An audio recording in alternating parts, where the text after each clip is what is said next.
It is not uncommon at some point during your printing where you load a roll of media in and you measure it and you find out that it shrank. So let's say the media is supposed to be 8 feet long and you get 7 feet 11 inches or 7 feet and 11 and a half inches. And you're thinking, what happened? Well, what happened is there's a certain amount of heat used with a latex printer. Now that can vary.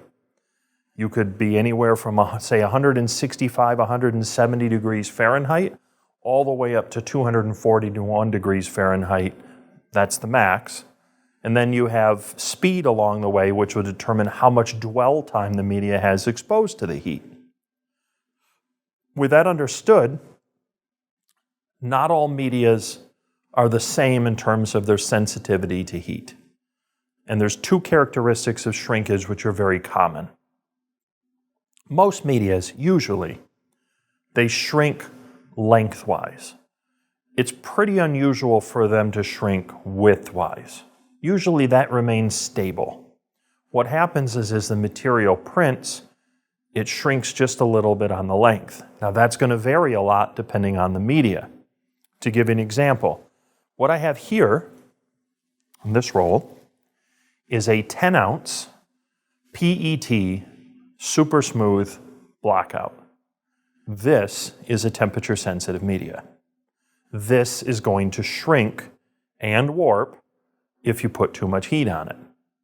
Now, if you were to take, say, a Herculite Bantex banner, which is a scrim banner, which is very resistant to temperature, you could put almost 241 degrees on it and not see one iota of change.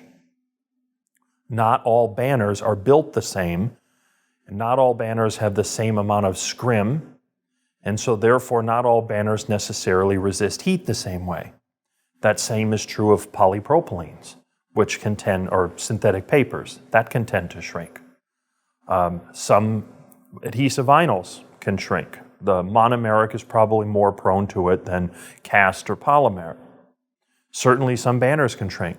Fabric, not uncommon at all, especially when you want to turn some heat on it, you will have fabric shrink some. That's something that traditionally fabric printers understand is kind of the nature of fabric printing. There's a wide range of materials that may shrink some more, some just a little bit, when you put some heat on it. So I wanted to explain that that's not unusual necessarily, and there are ways to compensate for it.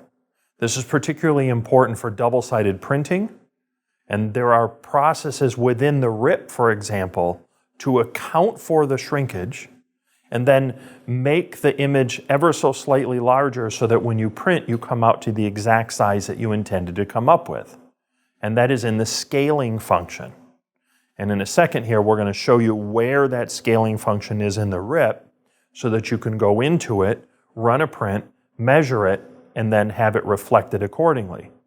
If you've already done the printing and you meant to, say, get 8 feet, and you come up with 7 feet and 11 and a half inches, so you're a half an inch short, you can take that data, you measure the width and you measure the length of what you were supposed to get versus what you did get, and you can put that data into Onyx or Caldera or Flexi, and then for that media, that specific media, it will calculate for you in future jobs the difference in percentage that it printed versus what you intended, and it will make those adjustments automatically. When I do double-sided printing, for example, it's not uncommon for me to apply the compensation to side A, but not side B. Like, why is that? Well, because side A is usually the side that shrinks a little. By the time I've done that, side B, when I'm running back through again, really is not going to shrink, but you can measure that to make sure. So I want to compensate on the first side, but not on the second side. And I'll show you a little trick to kind of get around that and make it easy. It's not uncommon for medias. Let's say 20% of media shrink a little. Now you have some other options. When I run this 10-ounce Super Smooth, I am going to run this slower with controlled amount of ink relative to the pass mode I've chosen. So I would start testing this media at 12 pass, 190 degrees, and see how much ink I can put down on it. If you're willing to run just a little bit slower with a little lower temperature, you can reduce the amount of shrinkage. The more heat you're putting on, the more the material is likely to shrink, and then you have to compensate accordingly. So if somebody is stuck on, I've got to run 8 pass, but you need 235 degrees to run at 8 pass, you may induce a 1% shrink.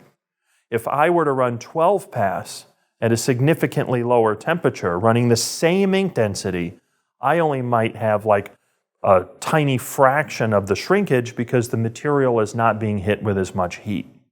And putting less heat on it incurs less shrink, and so therefore I have less deformation with the length of the material. Those variables can be accounted for, and I do recommend going to a slightly slower pass mode so that you can put less heat, and therefore you do less shrink. I wanted to explain the concept, and then we're going to show you in a second here how you go into the rip and make that adjustment. But it is something at some point where you're going to want to control for. And your two options are either control in the scaling. My preference is to control in the temperature, and sometimes I do a little of both. I'll split the difference.